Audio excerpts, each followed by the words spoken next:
let's kick off. So welcome everybody. Hope some of you had a good Mid-Autumn Festival celebration yesterday. Before we begin, I'd like to acknowledge the traditional owners of the land that we meet today, the Gadigal people of the Eora Nation, and recognise their continuing connection to land, waters and culture. We pay our respects to their elders past, present and emerging. For those who don't know me, my name is Lucy Du, and I am the Head of Business Development and Community at Bell's Family and Associates. And for those joining us for the first time, a little bit of background about BFA. We are a China, Australia family office community, investment manager and advisor. Our community consists of leading family offices, sophisticated investors and advisors who invest, partner and work as a collective as we empower long-term better decision-making and choices for our members across innovative investment classes between Australia and China.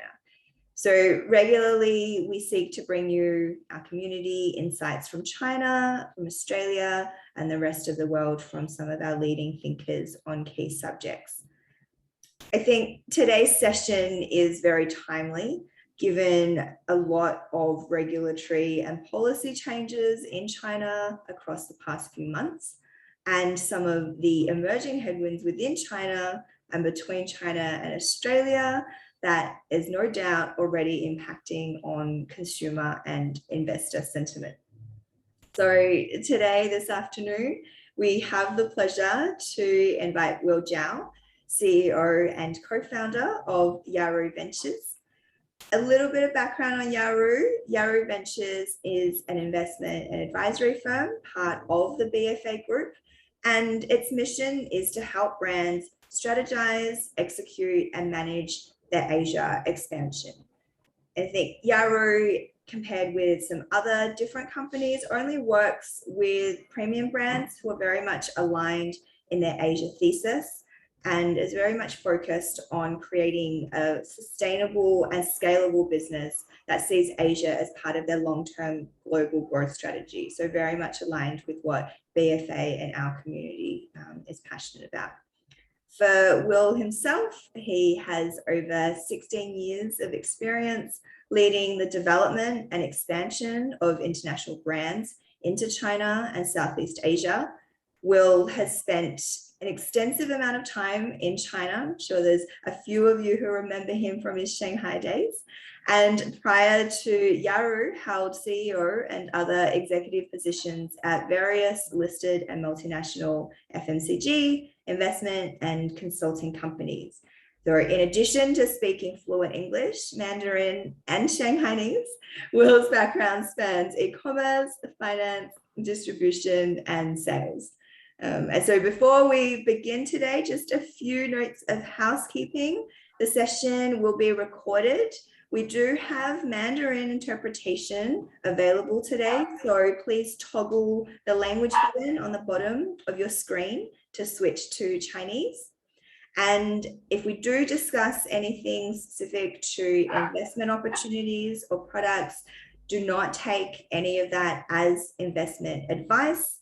Any products that we do discuss are only available to wholesale investors, and no one should be making any decisions without a close review of the associated documentation. So in summary, don't do anything purely based on what you hear today. And today's session will be run in two parts. We'll start with Will presenting some of his insights on what we're going to be talking about, and followed by Q&As. But at any point in time, if you do have questions, please feel free to put it into the Q&A box or into the chat, and Will can either answer them as he goes along, or we'll circle back at the end and answer your questions. I'm sure there will be quite an interactive discussion today, and if we don't get to your question, please email us afterwards and we will endeavour to answer it. So I'm going to stop talking and let's get straight into it. Over to Will. Thank you, Lucy, and thank you everyone for joining this session. Really glad to have the opportunity to share some of our thoughts and on-the-ground experience with you guys, and hopefully this update is one of many to come. Today's session is very much about interaction as well with the community, and also understanding some intricacies of operating in China. Our presentation will be mainly in two parts, and one is really giving you guys some of the on-the-ground transactional and operational experiences, as well as some of the more recent changes and broad outlook for the China market. So without further ado, I will go into the presentation, which will go into approximately 20 minutes. It'll give you a flavor of what's been happening. And then we'll go to some question and answer sessions, and really about interacting with our community and understanding your broad concerns. So we'll go into the PPT. Hopefully everybody can see that. First of all, I think just a general overview on what's currently happening in the market and some of the regulation updates to the China market. Now, China is a system of policies and system of laws that are general in nature but specific in execution. Now, what I mean by that is, whilst there are these general directions released by the government and the central government, the actual implementation of these policies are really dependent upon each provinces or even each cities. There are regulatory bodies that look after some of these general directions, but the actual execution of those are still very specific to each of the regions. So whilst there are all these policy updates and regulations in play, it doesn't necessarily mean they will be all updated at the same time, nor does it mean it'll be executed at the same time. So I think we need to take this with a grain of salt, and also have a view on an operational front, how these policies would then be adopted by each of the businesses that are operating in that environment. There's been a lot talked about in terms of the general tech environment in China. Now, the tech environment in China, as we all know, has grown greatly over the past 10 years. It is probably one of the most sophisticated e-commerce operations in the world, and the pace which tech is evolving is by far the quickest that I have seen around the world. So some of the more recent changes to that, I think, environment and general direction of the government in that environment is more around regulating and ensuring the platforms which have really led the tech revolution in China are regulated to the specific part, and they're regulated to benefit the ultimate consumers. So I think one of the key things we need to look at is the overall direction of the government is really about creating a social equalization across the board. The general direction of the government is about bringing prosperity to as many Chinese as possible and bringing them on equal footing. That's where most of the policy we'll be discussing today is around that.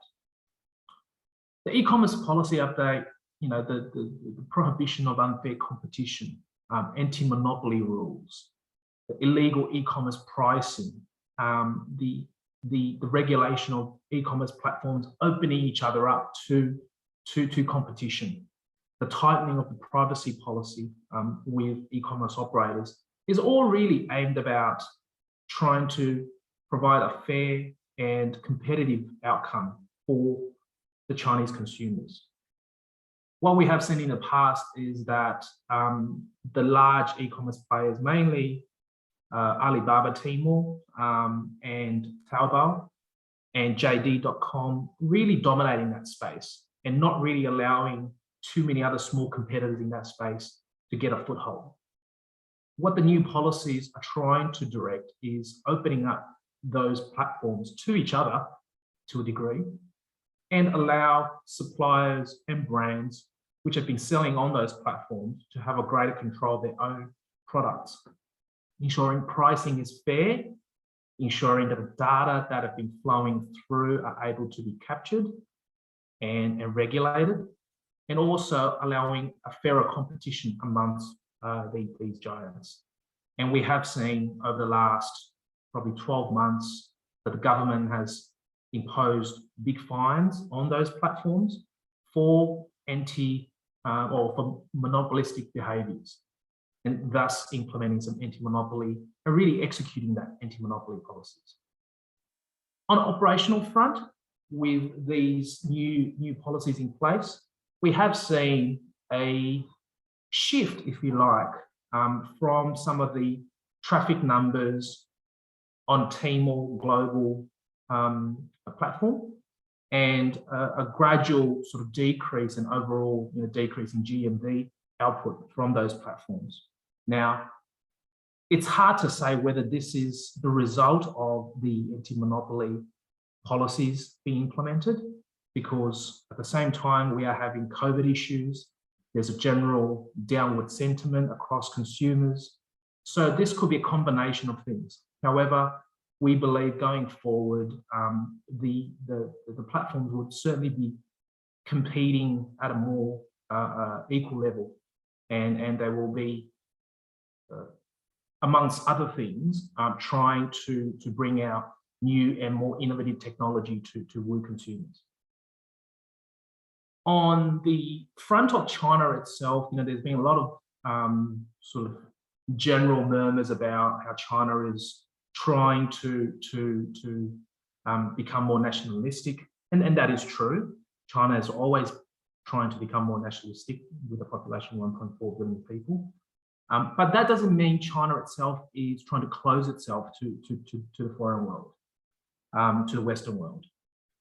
China, at the same time, is promoting new foreign investment laws, right? Liberalizing certain Chinese sectors, bringing new partners for manufacturing, technology, agriculture, reducing restrictions, providing more incentives to engage with foreign investment. Beijing has just put out a new incentive policy about bringing new companies and ideas to Beijing and use Beijing as a hub to harvest these technologies and innovation. Now, a lot of people, don't think that's necessarily China opening up its arms to welcome foreign companies, but I see it as a positive. While people see it as right, China's just trying to put out new policies so that people don't criticize them. China needs to open itself up. We go back to the general policy of trying to bring prosperity to all Chinese and trying to bring everybody the general sense of socialism. That means bringing the world to China as well, because China understand that China, with a population of 1.4 billion people, cannot continuously be able to feed itself. So we need to bring new partners, new technologies, new ideas to China to allow China to grow. So it is a self-serving policy of trying to bring the rest of the world to China and grow with it. So from that perspective, we do think that the new policies are encouraging and are able to bring a new front to the overall Chinese outlook. One of the other things that's been happening in more recent times is probably more outward bound rather than inward bound into China, and that is the capacity constraints in freight and supply chain. We have seen a lot of discussions and also, real examples of huge increases in cost of freight. Sometimes going 7, 8, 10 times of what a normal ocean freight in normal world would cost. With the onset of COVID, as well as dislocation of containers worldwide, this has caused huge capacity constraints across ocean shipping containers around the world. We don't think this will, this congestion will be elevated until 2023 at the earliest. And once it does elevate, what you'll possibly see is a steep decrease in costs going forward, because China is still churning out record number of shipping containers to meet the demand. And once the demand and disallocation is all finished, what you're likely to see in a few years' time is an oversupply of shipping containers in different locations. So there will be some capacity constraints across the world, where you've been importing out of China for your goods, whether it's electronic,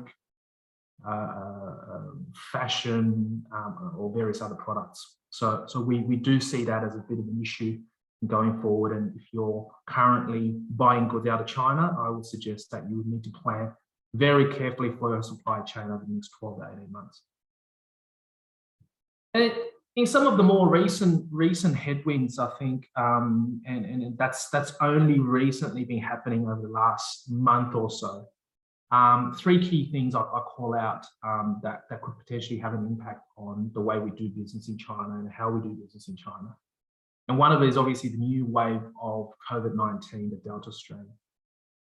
As we all know, China has got a policy of elimination. So they have gone out to the world that they would tend to like to eliminate the Delta strain from the Chinese population. Now, we all know that's going to be a very hard thing to do. And what we have seen, even over the last month and a half, is quite a widespread of city closing down, lockdowns happening in certain provinces. The provinces of Fujian has been hit pretty hard. But the sporadic open and close start is not great for consumer confidence, nor is it great for opening up the economy. So this will continue to play in people's mind, as well as going back to the previous point about supply constraint, the shipping congestion at each of the ports and the ability to get goods out of the country. So the opening and closing of the new wave of COVID will likely to cause more constraints across the Chinese economy. I think there's also been a lot of news, I think, in the Western media, as well as in China itself, about the unfolding property developer Evergrande. This particular case Evergrande is the second largest property developer in China, and certainly one of the most indebted companies in the world, with $300 billion USD worth of debt. They've missed a number of bond payments, and they've missed a number of interest payments to investors. This has caused huge sort of alarm across the world about whether Evergrande's going to survive this crisis and whether this is going to cause wider implications. Now, from our perspective, the answer is yes, it will cause wide implications if Evergrande keeps on defaulting on its bond payment and collapses. It'll have effect on home buyers, it'll have effect on investors, it'll have effect on financial institutions, which have been providing debt and financing to Chinese developers in the wider Chinese economy. So it will definitely have a huge ripple effect. Given it is the second largest developer in China, it does have a huge consumption of steel. So iron ore, minerals, all these industries that's been providing building materials to the Chinese economy will be affected. However, I do go back to my point about social harmony and the general Chinese direction of providing an equal footing to the general population. If we look at all the policies and the policy directions of the Chinese government, the introduction of second child, third child policies, the banning of educational institutions trying to make money out of the Chinese population, the equalizing or the anti-monopoly policies around platforms, all of these are aimed at trying to bring social harmony and bring cost of living down. Education is one of the most expensive. Property is a very, very expensive part of the Chinese economy. All of these policies, directions are aimed at trying to bring affordability and social harmony to China. So will China ever let Evergrande fail? My feeling is no, because this will cause a wider crisis and more disconnect and disharmony with the population than they would want to intend. So we think this will be averted. However, Evergrande will pay a price. It'll probably be privatized. It'll probably be taken over by a state-owned enterprise. And we will see some investor losses, unfortunately, from this. But a catastrophe is not at our doorstep. And China is in no mood to have that unfolding crisis affect the rest of the world. And then the third point, which is probably more poignant to the Australian situation rather than the rest of the world, is more around the recent Australian, UK, US alliance, the ongoing relationship, which has caused a fair bit of sort of upheaval, both in Australia, Europe, as well as in China. We don't want to be political on this session, but I do want to make mention of this because this could potentially have an impact on I suppose, deteriorating situation between Australia and the relationship between Australia and China. This certainly doesn't help the cause, and its intention is certainly suspected by is a little bit suspect in terms of what we're trying to achieve in our relationship with China and in the tone of that relationship. So I think bear that in mind. These are some of the emerging headwinds that are currently happening, likely to unfold over the next 6 months. But I think we need to keep that in the back of our mind as we invest, operate and execute some of the objectives of what everyone on this call is trying to achieve.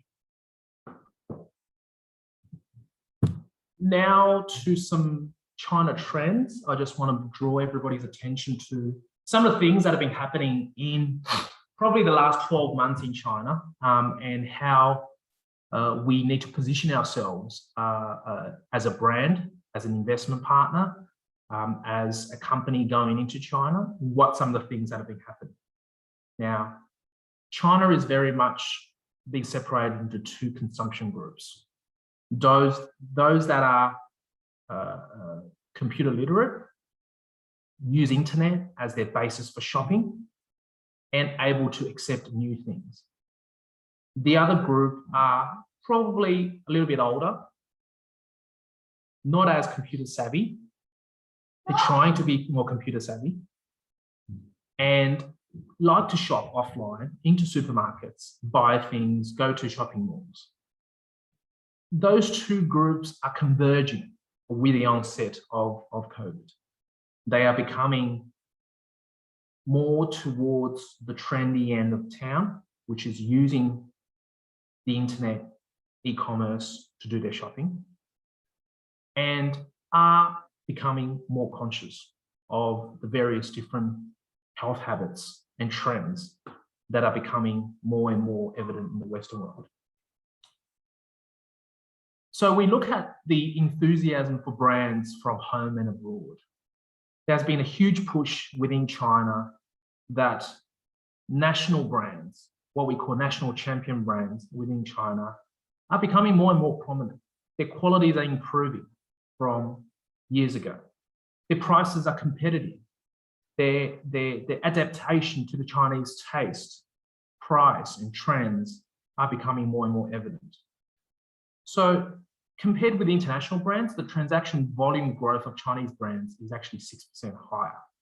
So that's something to keep in the back of your mind.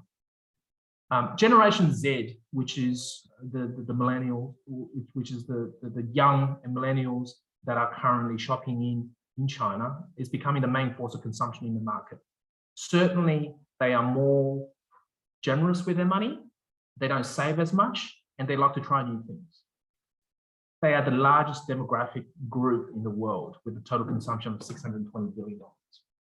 They're getting more homebound. They want to eat healthier. They want to try new things. They want new foods. And they want new ideas, low alcohol wine, fiber. They want healthy dishes. They want pre-prepared stuff. They're a little bit lazier.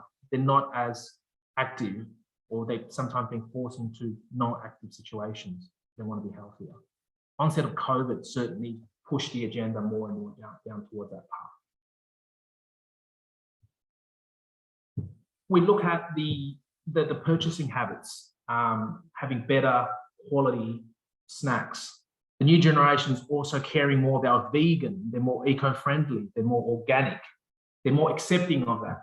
The older generation, the theory, the thesis around eco-organic is still somewhat foreign to them and is somewhat unaccepting to them compared to value end of the market. But this is slowly changing and people are adapting more.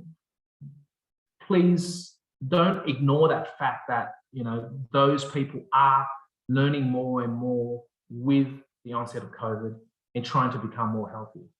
And when you look at those two groups, the groups that are saving more, have more money to spend, are going to be the growth factor in this population. Those that are already spending, which is the Generation Z, they will continue to spend. So we're almost doing a conversion of those that are not spending as much in buying foreign products, organic, eco-friendly products, but they are slowly converting. Live stream shopping has been on the rise for the last couple of years. Live streamers, as we know in China, have had a great run of successes, selling millions and tens of millions of products. There are new broadcasting laws out in China which ban certain elements of live streaming. They are becoming more strict on what you can sell and some of the claims that you can have during those live streaming sessions. So there is control and regulation underway to look at that. But live streaming is a tool that we should really be using to promote our products. Do be careful about selecting who the live streamers are. There are some pitfalls that we need to avoid. But other than that, live streaming is here to stay. And so are some of the new and more exciting marketing tools that are available to the general population with the opening up of platforms. Some general observations about investors and brands that are currently operating in the current China environment. Gone were the days whereby you can drop 2 pallets or 3 pallets of goods to a Daigou and they go and sell it to someone else. Gone were the days where you can just be a pure trader. Trading is becoming harder and harder. Pricing is becoming tougher and tougher, and margins are getting squeezed everywhere. So I think these summary observations are more around a long-term strategy that you need to have for China and how to build your brand in China. Pricing strategy, keeping the pricing strategy consistent across different channels, monitor, maintain, and manage that pricing strategy is by far the most important point for a brand to be successful in China. Product, emphasize on the health, safety, sustainability function of the product. What we spoke about, in terms of the trends that are happening, the new things that are happening, the conversion that's been happening. We need to keep that fresh in people's mind. Marketing activations, adapting live streaming, key opinion leaders, using new platforms, private traffic, and various other tools to activate your brand and your product. Very important part of the overall marketing strategy. Channels, with the opening up of different platforms to each other, and also opening those platforms up to potential new traffic and sales, we need to make sure that the omni-channel, both online and offline, are consistent and have a great brand experience. Regulation, as I said, there are tons of regulation that are happening throughout China, both on e-commerce world as well as offline. We need to be conscious of those policies and general direction. Ensure not only are there going to be government and central government directives and policies, but there are also those policies then translate on a platform level, on an operational level, how you can then adopt those policies and regulations and make sure that you operate successfully in that environment. And then lastly, supply chain management. You know, we mentioned about the congestions at port. We mentioned about the disallocation of shipping containers. This is both outbound and inbound out of China. We need to make sure that we plan ahead and we make sure that we plan accordingly to the current operating environment. So this then leads us to what we think the China entry strategy is. I think there's a lot of different strategies in place. We think ultimately for a brand to be successful, certainly from our perspective, is the following points. Product fit for China market.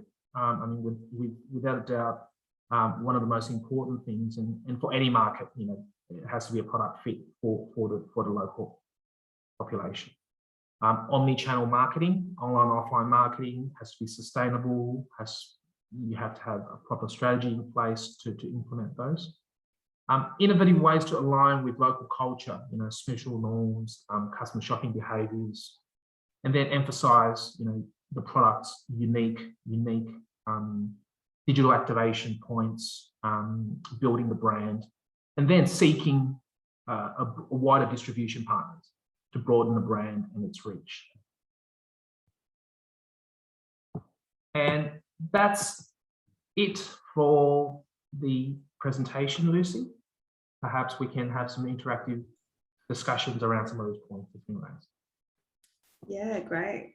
Thank you so much, Will. And for everyone online, please keep sending through your questions either to us privately or through the Q&A on the bottom. Why don't we start with our first question that's come through, which is examples of new regulations that affect cross-border sellers on e-commerce platforms, if there's any specific examples that you could mention to us. So obviously with some of the anti-monopoly laws that are currently being placed, the cross-border, I think one of the things that will come into play is platforms open each other up to each other. So cross-border sellers, previously, if you posted something on WeChat, that WeChat link would need to be copy and pasted into Tmall. Going forward, as the platforms open up to each other, that will no longer be the case. So what you'll see is a liberalization of links and be able to be taken to each other's websites and direct shopping. So what you'll have is essentially more traffic to be driven through each other. Yeah, great.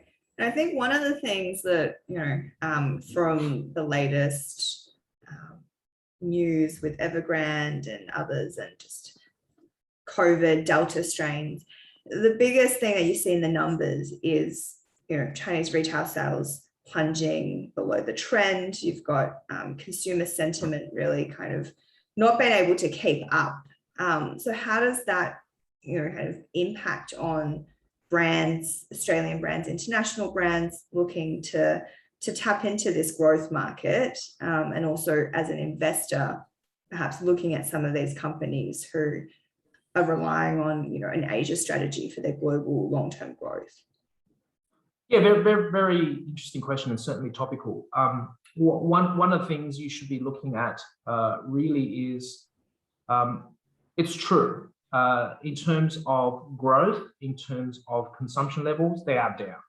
They are not matching the pre-COVID levels. They continue to be down. People are becoming more cautious with the onset of Delta strain in the China economy, Evergrande issues, various economic issues, right? The general sentiment is down. There's no doubt about that. We're seeing that across, you know, online transaction levels as well. You know, GMVs are down, a lot less traffic. When there is traffic, the conversions are a lot lower than what they used to be. I think, though, it is a longer-term view of what the China economy holds for investors. We need to look past this COVID issue. You know, the whole world is down. It's not just China. China is not special. China is experiencing the same thing that the whole world is experiencing. People are becoming more cautious. They are saving more, and they're trying to be frugal with their money. That's understandable. They're looking for more value-end products. They're looking for value. So we need to look at this as an opportunity to build your brand, to become more different, to keep investing, because this is probably the best time, while everyone just sitting around looking at each other, the best time is to attack, to try to grab the hearts and minds of people. And when the upturn does come, and it will come, we then take the bull by the horn and trying to carve out your piece of the market. Yeah, and in terms of some of the industries that you mentioned, who that perhaps the Chinese consumers are looking at, whether it's healthy, better quality, slightly more premium products, is that kind of where the trend is heading towards? What about for brands who don't fall under those those categories? Like what? Those is definitely, in terms of trends, are definitely in the trend. There are a lot of different groups and categories that are on trend. It doesn't mean new companies with an innovative edge is not going to thrive and survive in this environment. It just means, for this period, and certainly from a trend perspective, you're likely to see new products coming to the market that fit the mold, and they will continue to build the market and build that category. Other products, it all comes down to how you market your product, how you then cut through to the Chinese consumers to bring your product to the forefront of their mind when you're thinking about, for example, plant-based meat. Vegetarian plant-based meat is not a new concept to China. Thousands of years ago, with the monasteries and vegan thinking and vegan-based products has been around in China for centuries. What is different is the different nutritional values that's been added to some of those products that are coming to the market. So the cut through is really about how you buy the hearts and minds of the Chinese consumers and make sure that not only do you have a good product that's good value, but it's a product that'll be around for a long time. Chinese consumers are very fickle. They go around, they go, well, this is a brand, I've never seen it before. But 6 months later, they see the brand again. Oh, I've seen this brand 6 months ago. It's still around. So it's going well. 2 years later, the same thing. Oh, I've seen it at expos. I've seen it at different places. Okay, this must be a brand. This must be good. So longevity. I think it comes down to the point of being there, keep being there, and being able to then cut through to Chinese consumers. It's a long game. Yeah, definitely, I think we've shifted from the days where Chinese consumers, a big generalization, are looking at foreign brands and purely, seeing a older, say, Caucasian male in a lab coat and going, this is something that I should trust. I think, they've become a lot more sophisticated in that decision-making process. And like you say, they want to see that there is a track record, that the brands are lasting in the market. So then, for an Australian brand or a global brand looking to go into China, that requires, a long-term view, long-term budgets. How do you go about kind of accessing the market without perhaps deep-rooted pockets? There are smarter ways of doing that, but I certainly wouldn't recommend any brand going to China with no marketing budget, right? That is not advisable, and that's just throwing good money after that. I think you need a decent level of budget to kick your brand off, and then we plan out the rest of your journey with an appropriate amount of spend. It doesn't have to be millions of dollars. We can be smart about that. What we need to do is to have the products in market, activate against it, spend accordingly, have the right level of interaction and engagement. And it doesn't mean you're going to be successful. I'll be quite honest. It could mean in 12 months' time that we shut up shop because we're just not getting the cut through, or it is just not hitting the right nerve with the Chinese consumers. But by and large, a well thought out strategy and execution will go a long way than just throwing good money after bad to get a product up and going. I think a product in market needs a length of time for people to recognize, and then build upon that, and through smart marketing dollars. Yeah. And is e-commerce a real key part, would you say, in that strategy? What's the cross-border e-commerce has been probably one of the quickest ways of getting your product into the market. It has been in the past, and it will continue to be into the future. However, there are more and more products that are becoming more, I suppose, nimble in their approach. They do cross-border e-commerce as well as general trade and importing the product into the market. And that's a very smart way about going. So I think it's about what your product is, how quickly we can get it to market, and which channel we use to get that up and going. Sometimes it is e-commerce, sometimes it is finding the right partners to launch together. Again, depending on your brand, your category, your product, we will have different approaches for each of those. Yeah, perhaps you could give us kind of an example of one of Yaru's clients, perhaps that seemed to work well, finding the right partners. Yeah, we worked with a listed food brand, and it's a brand new brand that they've developed in Australia. They got some good tractions with Australian retailers. We then developed out a plan about branding their product out into the Chinese market through cross-border e-commerce to begin with. And as we activated and marketed the product over the next 6 months, we found a lot of good traction. We then went offline to find an offline partner and an online distribution partner to both attack it from cross-border e-commerce and offline distribution. That's been quite successful. It's probably one of the fastest activations I have seen for a while, for a number of years. And it's only been 6 months since we launched, and it's getting really good traction. Now that's probably partly luck, as well as some of the strategies have played off. It doesn't mean every brand's going to go down the same path, but it does mean that it holds true that you need to have a proper brand traction and an ability to tell their story to the Chinese consumers to allow it to succeed in the market. Yeah, sure. And I've got someone asking what the brand's name is. Are you able to share? Forbidden Foods. Great. So, kind of taking a step kind of a bit more macro, and you did, don't want to make it political, obviously, but can't help that the geopolitical kind of relationship and sentiment is going to impact on, brands looking to enter into China, investment, either out of China or into China or in the general Asian region. How do you see that, impacting, at the trade level, from the relationship, from the supply chain? How does it?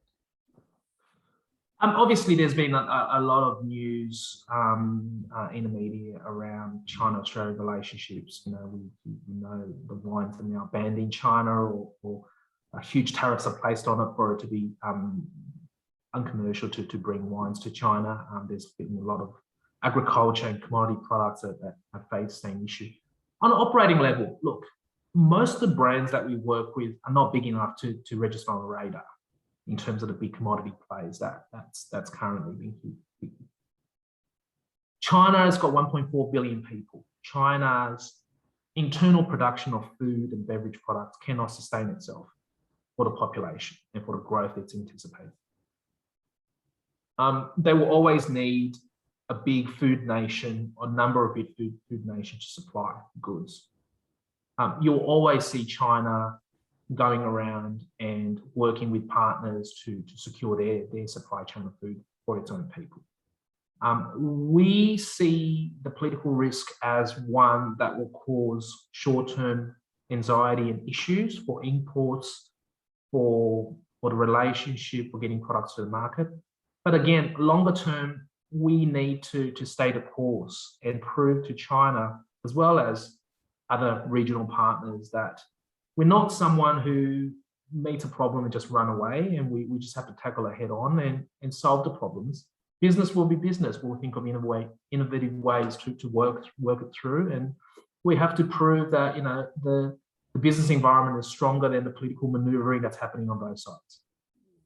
Yeah, and do you find that there are companies still, looking at China in a long-term approach? Like what's that trend?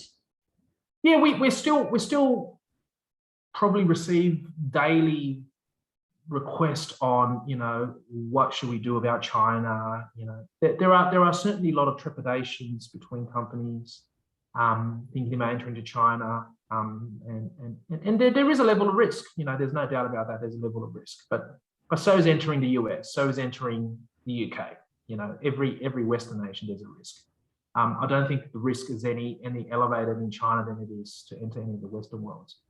So from our perspective, we just got to work through, again, their products, their strategy, and come up with a risk mitigated strategy that hopefully will prove fruitful in the long run. Yeah. And it seems like, in China, this rising sense of nationalism is very prominent. And it's not just China. I mean, we talk about shop local here in Australia all the time as well. And there's also policies and that kind of the direction within China to encourage these national champions to become, international champions. So how perhaps, you can share some of your views on working with the domestic, national champions on leveraging international brands in the Asia or China market? Yeah, it's interesting you say that. We are, Yaru Ventures is actually working with a couple of Chinese champions, if you like, in terms of the new up and coming Chinese breeder brands that are looking to even expand overseas, right? So it's interesting that we need to see it as an opportunity for those companies that are being held as national champions, because to be a simply Chinese national champion is not only to serve the Chinese purpose and serve the Chinese population, but it's to grow overseas and become an international champion. So see it as an opportunity that they will work with Western companies to promote and even take over opportunities with those companies coming through and working with Western brands that have got a unique proposition. They would like to take into China, and they would like to use them as a springboard into other markets. So I don't necessarily see it as a bad thing. What it does also mean for Western brands that are currently in that space operating, it means you've got to sharpen your focus. Your marketing needs to be a lot smarter. You need to be a lot more nimble. Your product needs to be great, not just good. And you need to actually sustain yourself and keep building your brand. Gone were the days where I'm going to trade a container of milk powder. Those things just, they exist, but they're not a long-term strategy of any company. Yeah, and speaking of milk powder, I mean, the Daigous contributed heavily on the milk powder sales, both in Australia and globally. With travel restrictions, possibly Daigous not coming back, or has that shifted? Do you think they're just in hibernation at the moment? I think gone were the days of the Daigous. I actually said that even before COVID 2.5 years ago, during a similar session, that I think Daigous are on the downward trend. It's a phase. I think that phase got quickened during COVID, and now what we're seeing is some of the Daigous corporatizing or banding together to form export companies, if you like, to properly export products out into the market. There's still a very small percentage of that operating as Daigous, but gone were the days where Daigous be able to move millions of dollars of goods.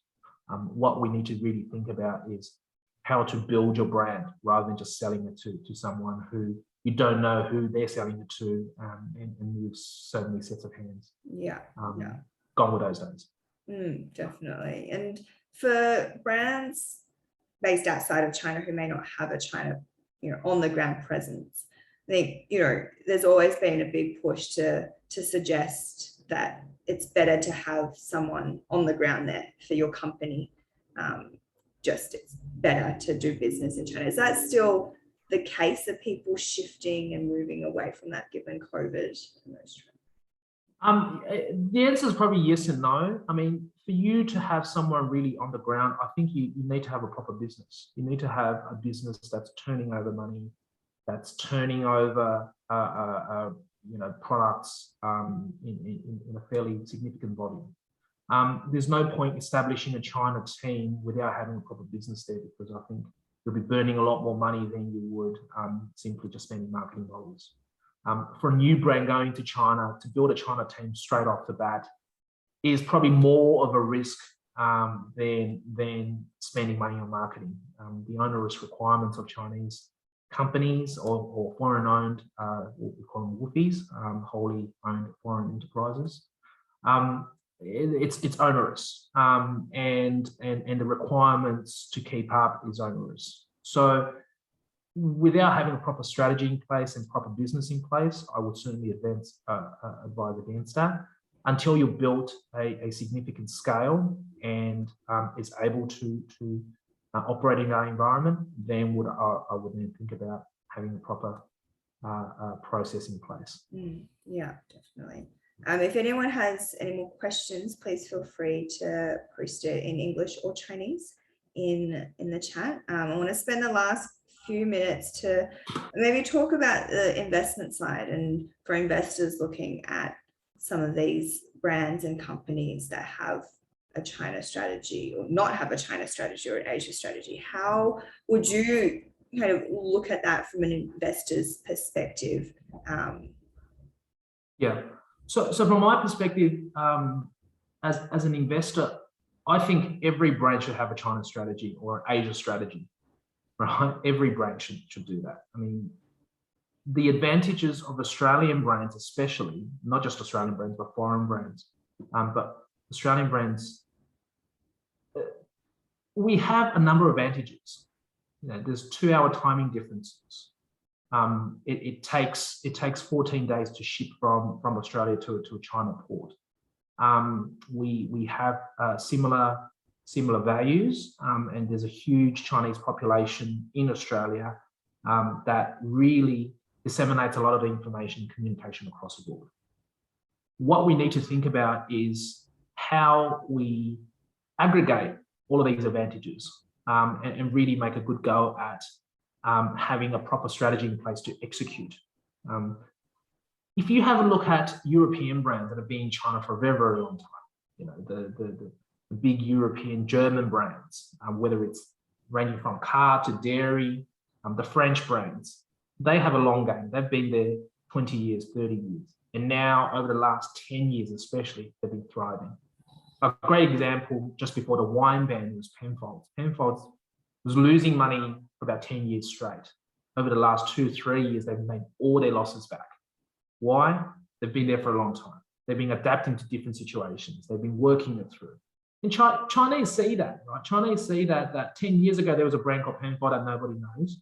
10 years later, the brand's still there, yet it's one of the most expensive brands in China. It sells probably better than Lafite in a lot of the cases. And, the Chinese recognize the value in being there for a long time. So every brand, every product should have a China strategy. And if you don't, I'd say start working on it. That's a great kind of end, I think. And we've only got a couple of minutes left. So I think going to wrap up today's session. Thank you for everyone joining us this afternoon. Of course, thank you, Will, for sharing your insights.